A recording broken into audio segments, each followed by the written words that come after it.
జగన్మోహన్ రెడ్డి గారు 18 మంది ఉన్నారు ఆయన వచ్చేటప్పటికి ఆసుపత్రిలో. 18 మందికి ఆయన దుష్ట చతుష్టయంలో ఒక చతుష్టయం ఉంది. ఆయన దుష్ట చతుష్టయ యాత్ర సాగించాడు నిన్న. ఆ నలుగురే తిరుమల తిరుపతి దేవస్థానాన్ని భ్రష్టు పట్టించింది జగన్మోహన్ రెడ్డి తోటి ఇంకా ముగ్గురు కలిపి నలుగురు. ఆ నలుగురే నిన్న జగన్మోహన్ రెడ్డి కొద్ది నిమిషాల్లో లోపలికి వస్తున్నాడు అన్నప్పుడు ఒక వ్యక్తి పోయి 18 మందికి 18 కవర్లు ఇచ్చాడు. జగన్మోహన్ రెడ్డి వస్తున్నాడు, మీకంతా పరామర్శిస్తున్నాడు, మీరందరూ చెప్పండి, తెలుగుదేశం మీద చెప్పండి, చంద్రబాబు నాయుడు మీద మీరందరూ కూడా మీ బాధను చెప్పండి అని చెప్పి కవర్లు ఇచ్చినటువంటి వ్యక్తి. మీకు సిగ్గు అనిపించడం లే? 5 సంవత్సరాలు ఈ రాష్ట్రంలో మీరు పరిపాలన చేశారే. ఒక సంఘటన జరిగితే పేషెంట్లు ఒక పక్క బాధల్లో ఉంటే పరామర్శకు పోయి మా నాయకుడు వస్తున్నాడు, ప్రభుత్వం పైన ముఖ్యమంత్రి పైన మీరు అసత్యాలు ఆరోపణలు చేయండి అని చెప్పి కవర్లు ఇచ్చొస్తారా? మీ దుష్ట చతుష్టయంలో ఒక సభ్యుడు, మీకు సిగ్గు అనిపించడం లేదా? ఇంకా నువ్వు ఆ దుష్ట చతుష్టయాన్ని పెట్టుకుని ఊరేగుతున్నావా?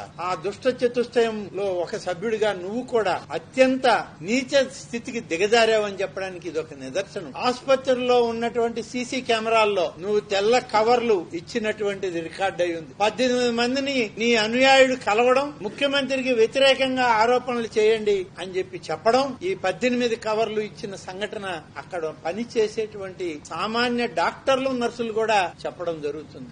ఏమి జీవితాలయ్యా మీ? ఈ మానవ సమాజంలో ఉండదగ్గ వాళ్ళ మీరు? మృగాల మధ్య పెరగాల్సినటువంటి మీరు ఇవాళ ఈ రాష్ట్ర ప్రజల కర్మగాలి దుష్ట చతుష్టయంగా ఈ సమాజంలో తిరుగుతున్నారు. ఇంత దారుణమా మీ పని? ఒక పక్కన చనిపోయిన శవాలు, ఒక పక్కన అవయవాలు కోల్పోయి ఆరోగ్యాన్ని కోల్పోయి ఆసుపత్రిలో చికిత్స పొందుతున్న వాళ్ళు, మీరు వాళ్ళ మధ్యలో పేలాలు ఏరుకుంటున్నారు. దీన్నే కదా సమాజం అనేది, శవాల మీద పేలాలు ఏరుకోవడం అని. అలా పేలాలు ఏరుకోవడానికి తయారయ్యారు మీరు. ఇంకేం ఏరుకుంటారు? 5 సంవత్సరాలు ఏరుకొని ప్రజలకు ఒక ఆలోచన వచ్చి మీరు ఈ రాష్ట్రంలో ఈ సమాజంలో ఉండ తగరు అని చెప్పి మిమ్మల్ని సమాజానికి దూరంగా ఉండమని చెప్పి రాష్ట్ర ప్రజలు మీకు బుద్ధి చెప్పినా మీకు ఇంకా బుద్ధి రాలేదు.